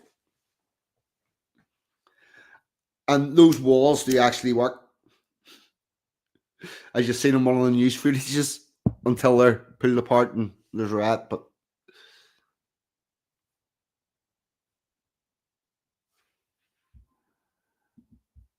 well, I have indeed. But what I would like to say to all those English, Scottish, and Welsh that are deciding they want to move over here, Ulster stayed the way it is because of the way we do things.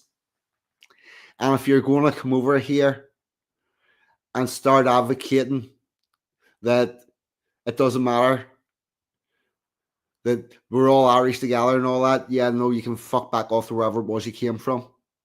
If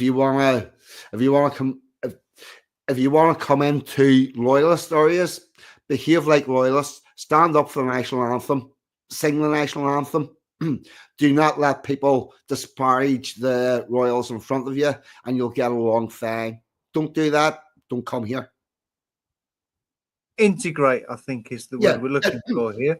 Yes. And if you're going to integrate as a white Englishman, then where 42 lives, you're going to fit right the fuck in. Yeah, you will. You totally will. It's we do. We have some rules. Oh fuck, mate! I tell you, an absolute cracker.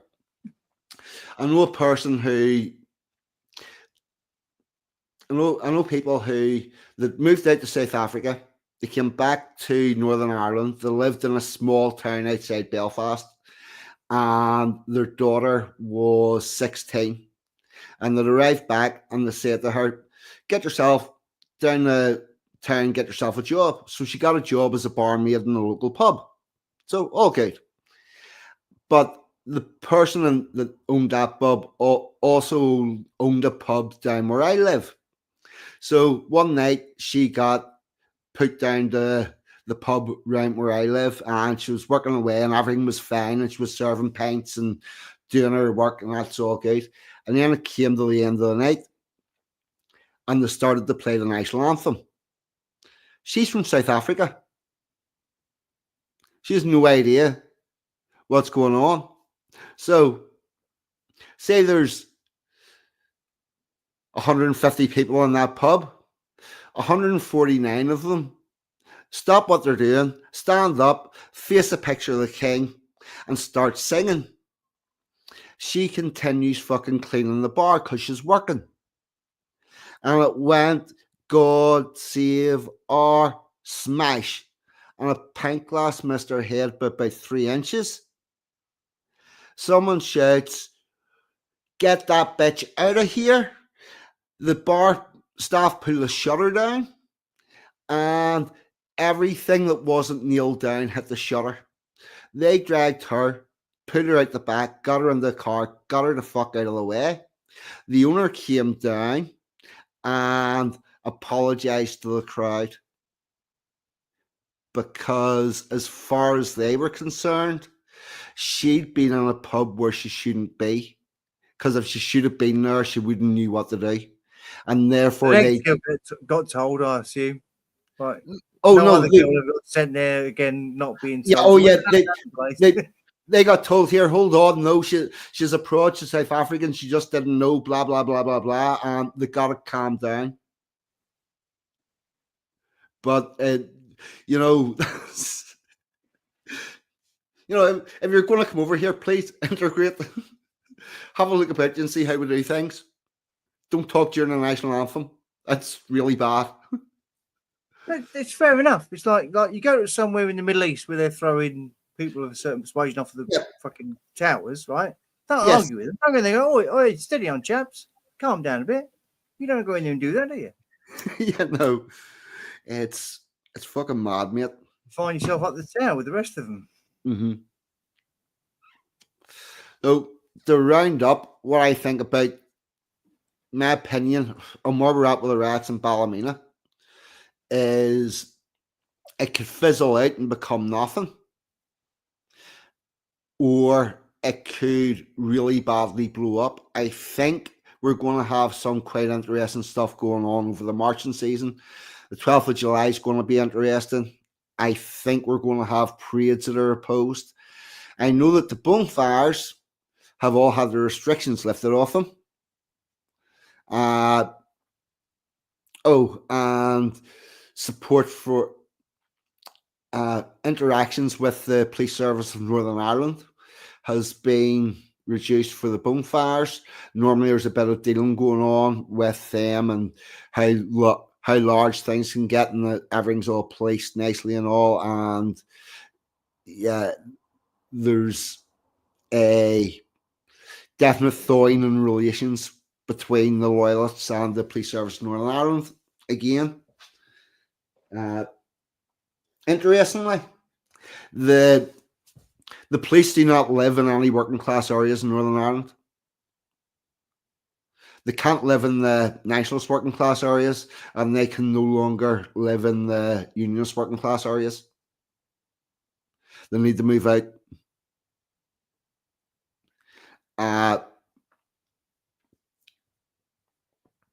Bragg says he's kicking off in Portadown this evening. Yeah. Sounds about right.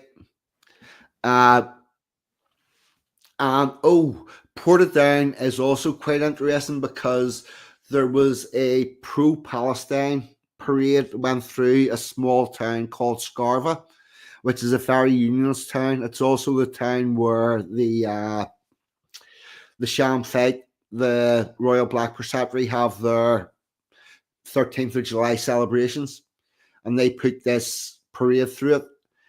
And it looked like the Parades Commission were going to be under pressure to allow the Garvaki Road Parade because of that. And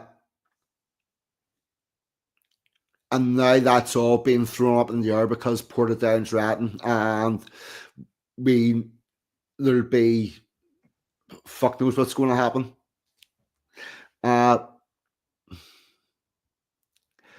I don't think it's not going to cause Loyalists and Republicans to unite, but I'll tell you what it could do. It could cause a split between the working class Catholics and Sinn Féin and the Republicans. And if they split from Sinn Féin, those ones that split could possibly join. But like I say, they're going to have a bit of work to do to prove that they're genuine, and we're going to need to see them protests going off in Republican areas. If we see, it was denounced Sinn Féin, and that ain't going to be easy for them to do, or for it's incredibly hard. Although Sinn Féin got beat in the election not that long ago by people before profit in Andytown area, West Belfast. Was fucking staunch Sinn Féin. People before profit beat them in an election up there, but I'm not sure if that was something that was a local issue, and now it's all smoothed over. So it is possible for them to in part split with Sinn Féin. Also, they've got their other side of the IRA, their split side. You've got the provisionals that were still there, then the people that split off and took their weapons with them. The real IRA and the continuity IRA and I can't believe it's not the IRA. I don't know. Apparently, they're at each other's throats and hate The each other. Disney live action IRA. Yeah, it's fucking mate. Apparently, these dissident groups want to shoot the Sinn Féiners, but whenever they caught one of the dissident groups, it was the fucking brother-in-law of one of the top Sinn Féin men. It beggars belief. It's a change of cap badge, is all it is. Whenever they had to do something for disarmament, whenever with the Good Friday Agreement, and they said we've shut down, but then they said this bunch will fucking stay on. Yeah, the artist for formerly known. Yeah, yes, and Jerry Adams' brother was indeed, yeah, he was running about raping people, and yes, IRA actually stands for I'll rape anyone. They do. If anybody's really interested, look up a book called Rough Beast by Maria Cahill, who was quite prominent in the Republican movement until she wasn't, but that was after she got raped a couple of times by people at the top of it. This is all very well known and documented. It's also known that the inflated male suicide rate in North Belfast had something to do with young men being worried that as part of their punishment beating, they might also get raped.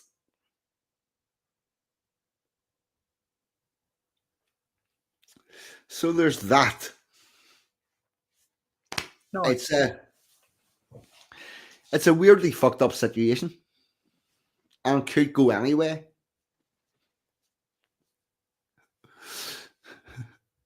Yes, Billy Blogs. People were getting raped along with their punishment beatings.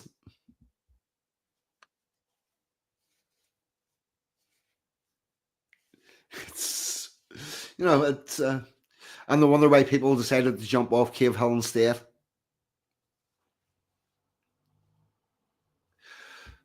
No, mate, I'm east. But of an ear to the ground for, yeah, it is. But like I said, IRA, I Literally, Billy, yes. Oh, I'm not overly fond of the DUP either, to be totally honest with you, crazy eyes. And yeah, let's not forget about fucking Irene with her toy boy. Irene Robinson, the wife of Peter Robinson, who was the first minister. It turned out that she had organised for some like 22-year-old. She was in her mid-50s to get the contract for running a little bakery in a very plush forest park in South Belfast, the lockkeeper's cottage, and because he was fucking her. It's great. There you go. And then that all came out. It's the weave of the web of intrigue in Northern Ireland politics is amazing. And it's also because it's so much more local and all the politicians are that much more accessible. You can't, if you actually want to speak to your member of parliament in Northern Ireland, you can. You can get a hold of them. If you email them, they'll write back. Same with your town councillors, your city councillors. Well, Alliance and the SDLP very rarely reply to me. Better results getting responses from Sinn Féin for fuck's sake. But they are accessible. And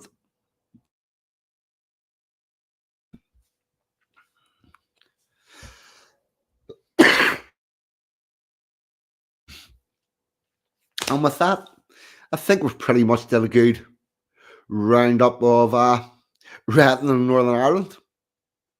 Can I just say the IRA, formerly known as Stephen Yaxley Lennon. I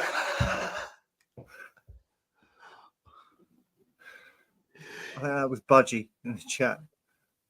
Yeah, but Budgie's good. I love Budgie's comments. Yeah, right. Formerly known as Stephen Jackson Lennox. It's fucking. So my prediction is I think it's going to calm down for a little bit, and then it's going to flare up in July. That will keep happening until a certain point. But my interest is what the authorities do about what's happening where you are, because they haven't had to deal with that before.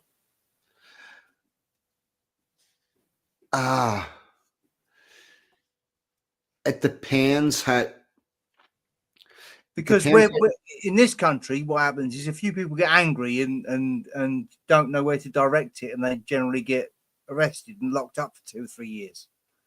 Because there's about 50 to like 300 of them or something nationwide. Whereas where you are, 300 of them turn up in the same town and houses burn down, and then they all go home. Yeah. No one really knows what happened because they ask and no one saw anything. Yes, that's. Oh, I'll tell you something else. Quite apart from anything else, this has told the paramilitaries what side exactly they want to be on. Well, I mean, the paramilitary, they're always there. It's still the same cause.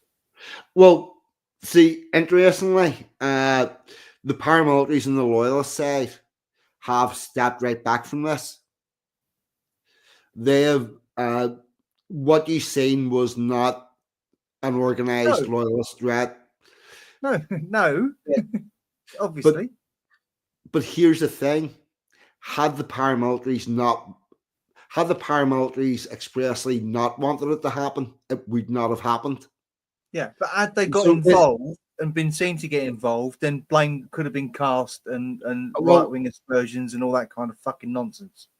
More so than actually was, where they're sitting back and watching with lovely interest, I bet. Yeah, they are. They've just says right now we're just going to let this happen, and that's going to be the police and the government to a certain extent rely on the paramilitaries to keep calm in this country.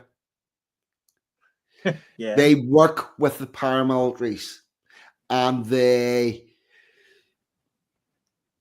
have a level of, we'll keep this under wraps and we'll try to keep this down, and we'll like what happens regularly is you'll have groups of youths turning up down where I live. We've got a peace line, and you'll have a bunch of youths starting to turn up on our side, and you'll find local community representatives come down and tell them, here, bugger away off from this corner and calm yourself down, move away from here. And you'll find on the other side, you'll get groups of youths turning up, and community representatives from their side will go and do the same and keep things at bay.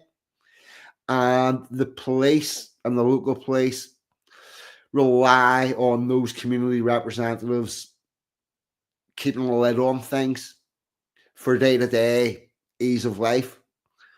And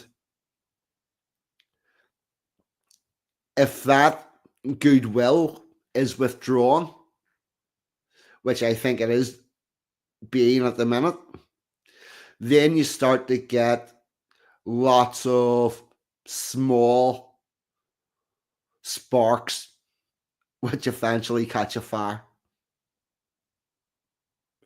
And we'll see what way that goes.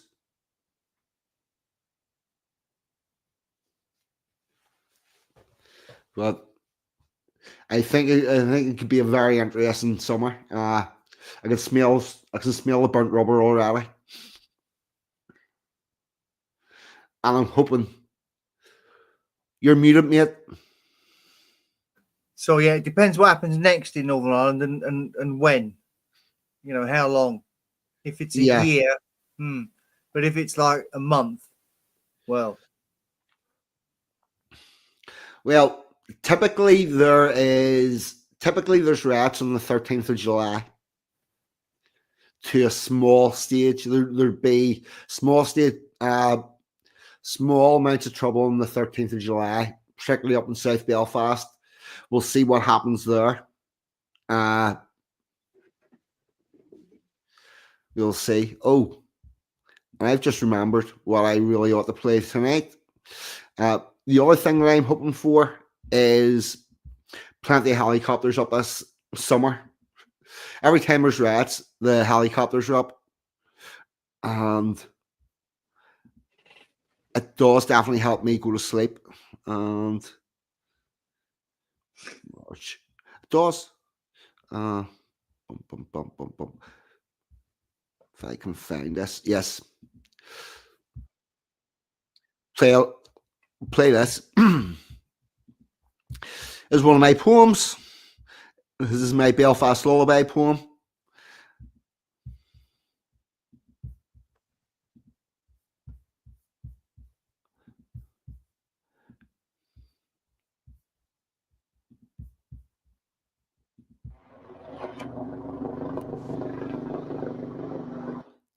The last thing that we heard as we lay in bed at night was the never-ending drone of a helicopter flight.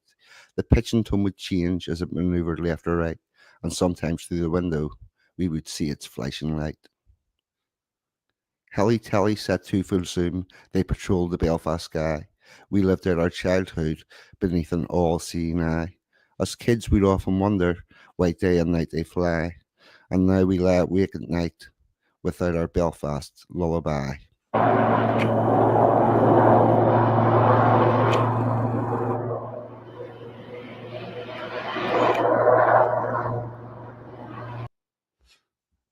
There we go. That's Belfast lullaby. All through the Troubles, there was always a helicopter up, largely to do with those tartan boyos that we seen at the start, because they would try to get where they were going through all the back streets, which meant the police on the main streets couldn't see them. So you put a helicopter up and you can see groups of people moving about, and that was basically our going to bed noise every night. Oh, Pakka, when did you put that in the chat? What's that? That song I sent you? Yeah.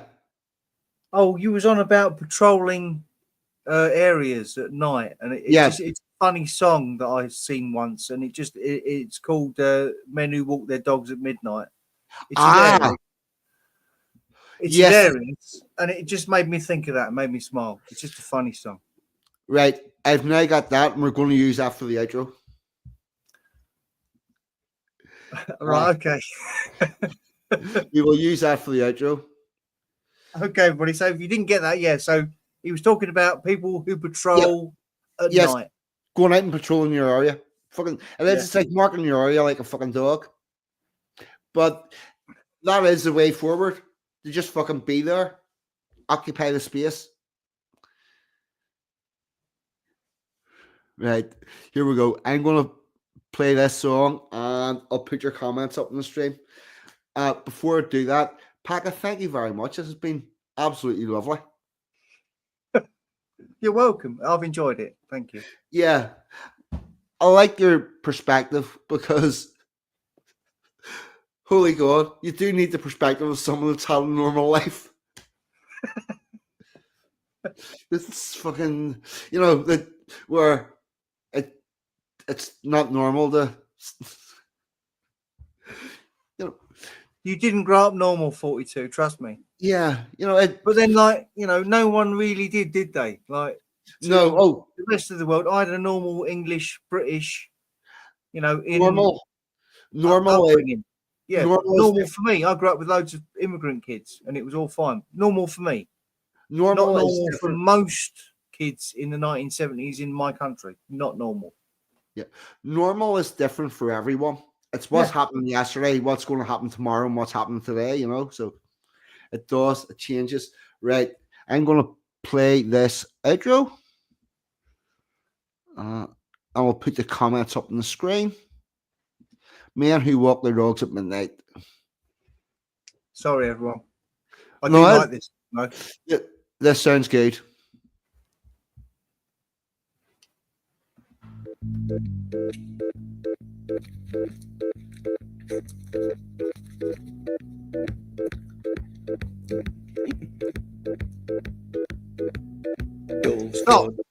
As boots hit sod, earthworms dig deeper as you sleep. Yeah, We do stop.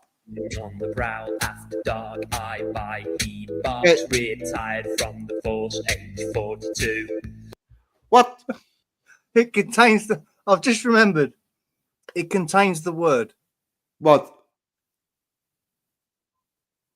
You know the N word? All right.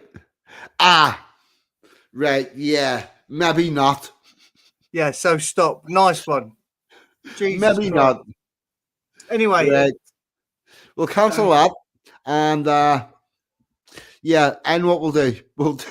It's in the chorus. We'll do the Anglo-Saxon. Well, we've got 51 people in. This is the Anglo-Saxon, and we'll see you later. Here we go.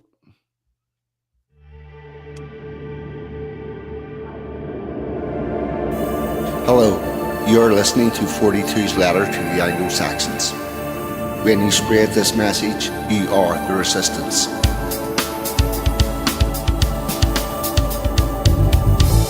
The Anglo-Saxon. The Anglo-Saxon shook his head sharply, his hair dislodging droplets of sweat from the back of his neck, the produce of moving a carcass to the workbench. The sharpened blades and cleavers felt natural in his hand. The carcass divided to his will. The Anglo-Saxon's muscle memory was that of a warrior. His body was lost to the toil, but his mind wandered to memories that were not his own. An intruder startled the Anglo-Saxon. However, before him was not the meadows and glades of his ancestors, but a butcher's shop window. While politely serving the customer, the Anglo-Saxon mourned the loss of a kingdom he had never known, of the rituals and customs that were lost long before his grandparents were even born. Outside, the street was a bustle. He knew there were others like him, ones who carried the warrior's pride. Amongst them he would find the rightful place of an Anglo-Saxon. The Anglo-Saxon. It was not preached to the crowd, it was not taught by the state. No man spoke it aloud when the Anglo-Saxons began to hate. It was not suddenly bred, it will not swiftly abate. Through the chill years ahead, when the time shall count from the date that the Anglo-Saxons began to hate. When time shall count from the date the Anglo-Saxons began to hate. Game over.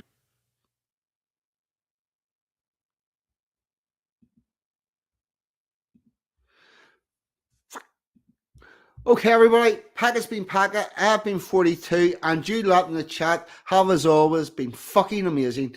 Good night, God bless, see you all next week. I'm out of here. Goodbye.